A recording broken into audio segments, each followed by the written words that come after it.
today. Thank you for joining me as a replay for all of you who are watching um, and not with me live. I am Tanika D'Souza, the 100K Challenge Chick, and I am talking about how we're going to confidently approach our goals for 2022, right? So, right now, we're at the end of one year, approaching the next. And outside of being super excited for the holidays and everything that entails, it's time to really say, this is what I'm going to get done next year.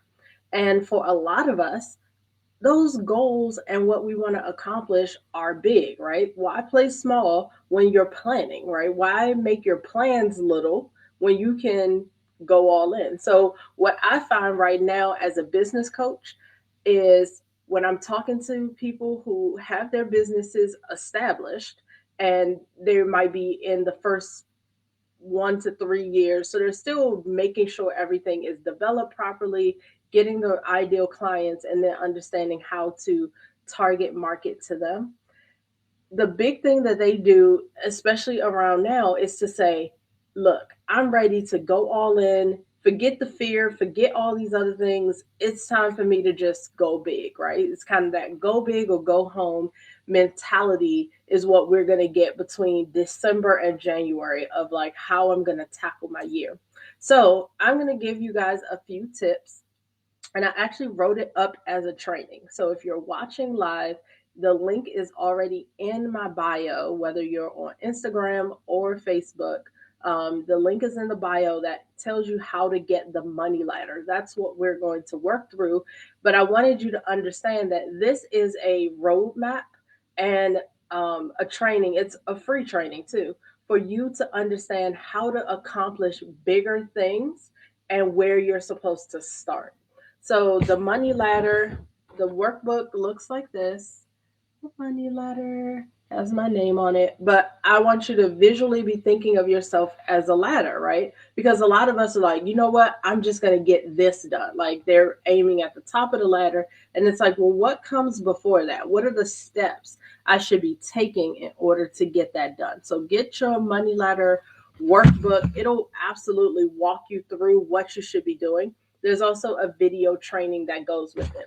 But the biggest thing I wanted to share with you today is this, and it's on page like 4 or 5 of the book. This is the actual money ladder. This is the blueprint of what I want you guys to work through and have this page filled out so that you understand what you're doing. And the place where I'm going to concentrate today is at the bottom of the ladder. The first step that you need to take is called the one thing. So, what is the one thing?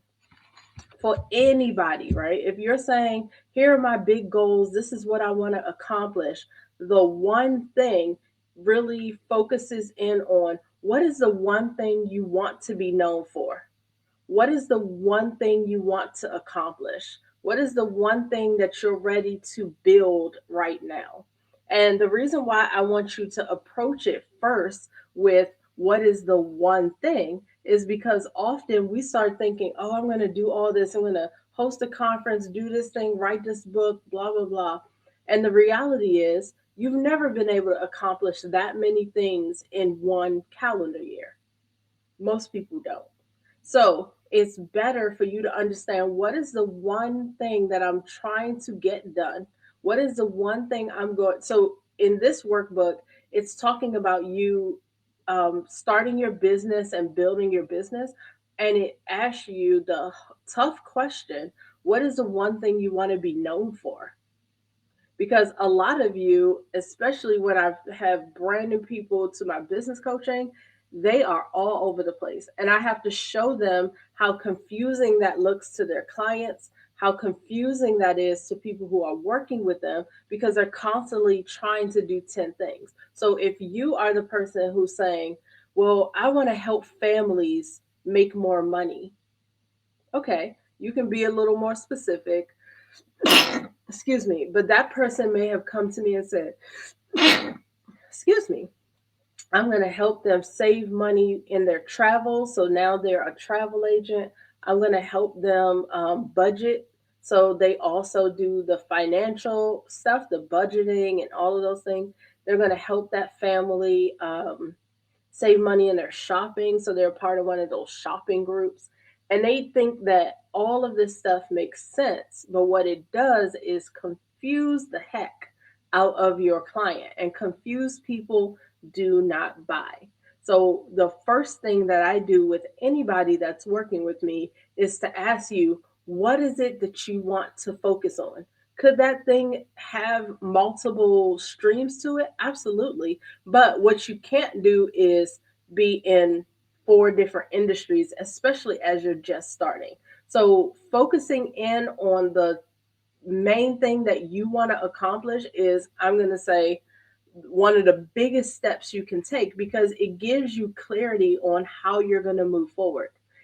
You're not there every single month reinventing yourself and trying to figure things out each month and figuring out a new strategy. You're saying, I'm committed to doing this thing, and here are the steps that I'm going to take to get there. So that's the first part, is in order for you to confidently approach your big goals for next year, it has to start with that first step, being you committing to doing one thing.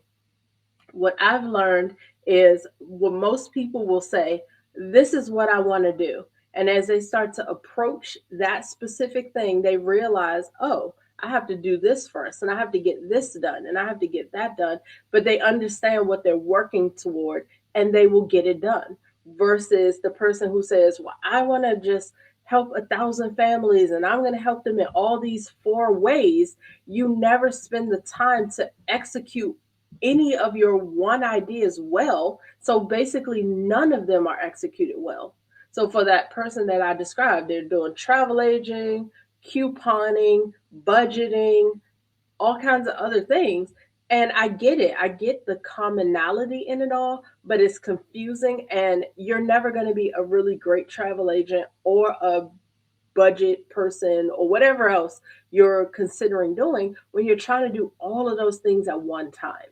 So, what I would always tell someone is, pick one, focus on that, get your messaging right, start attracting those families. And as they learn who you are, they like you, they know you, they trust you, they buy from you, then you can offer them a different service as you see fit, right? So maybe you say, oh, every time I book someone a trip, then they book a trip 6 months out, and then I'm giving them a budget planner for what's the expenses that you know are associated with this trip, or how are you going to pay it off, and here's some budget tips. And so that's how maybe you bring in the second thing. But let yourself focus on one thing. It's totally fine and absolutely the responsible business owner thing to do.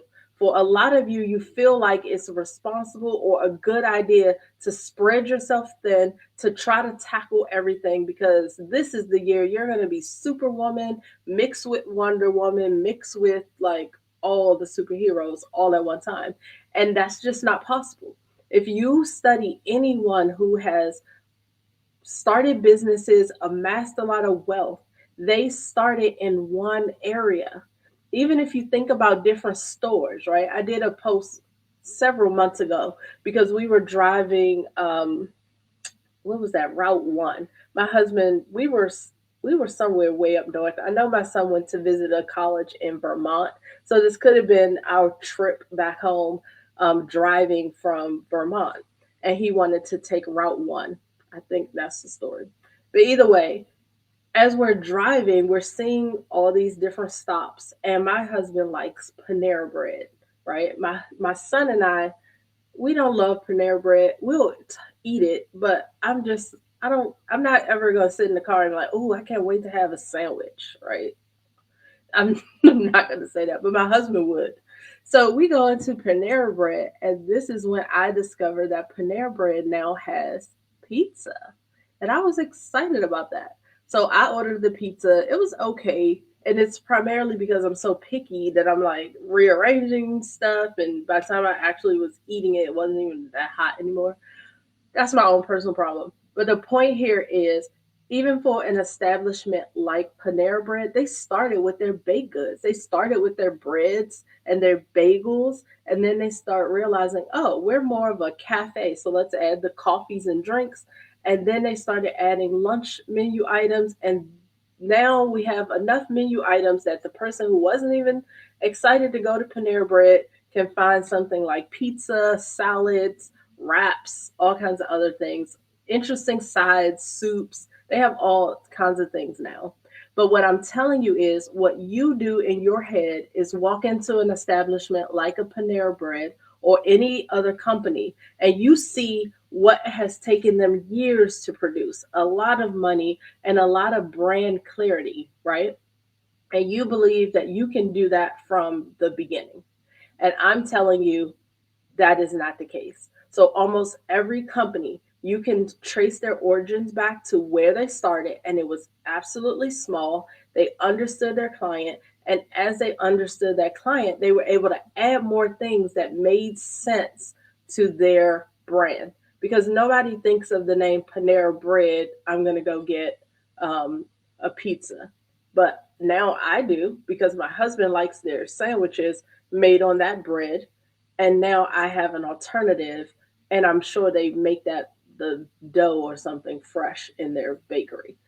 The point here is what is your one thing, right? In order for you to have the confidence to approach your year, in order for you to have the confidence to go after big, big goals, right? That's what I want us all to do. It has to start with what is my one thing that I am going to get done? What is this one thing that I'm going to be known for? And focus all your attention in that one area. And I'm telling you, the reason why I'm spending this time this morning talking about this is because it's not simple, right? You have to decide, I'm letting these other things go so I can concentrate here. It's a hard lesson. It's something that as a business coach, I am constantly reminding my clients of. So I'm emphasizing it over and over here because I'm sure every time I say it, there's still things in your brain that you want to hold on to. And what I'm telling you is the faster that you let those things go, focus your time and attention and your energy and your efforts and learn what that thing is and build on it, the more success you can see.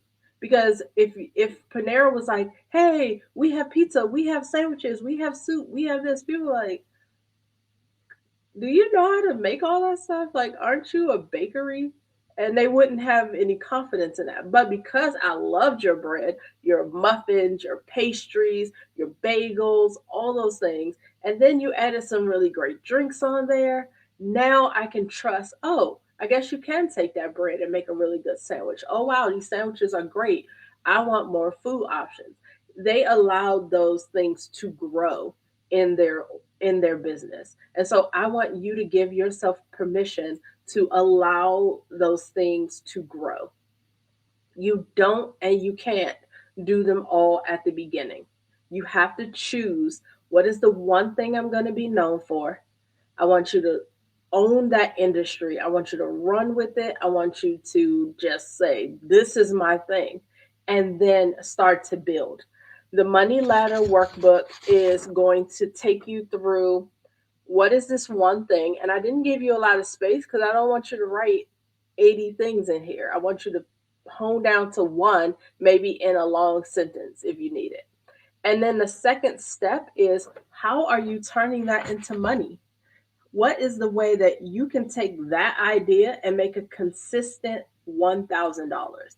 And if your product price is over $1,000, then jump to the next. How are you making a consistent 5,000? And when I say a consistent, I mean monthly, right?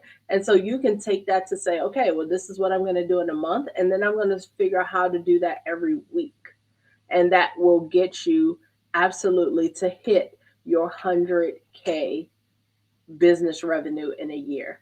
So I'm excited to hear about how you guys are using the Money Ladder. I know several of you have already downloaded, so excited for you, but I don't want you to just download it. I want you to use it. So I broke down the first step There is a video component to the Money Ladder. If you're just joining, that there is a link in my bio called Money Ladder, and that is my system that helps you approach your big goals with confidence.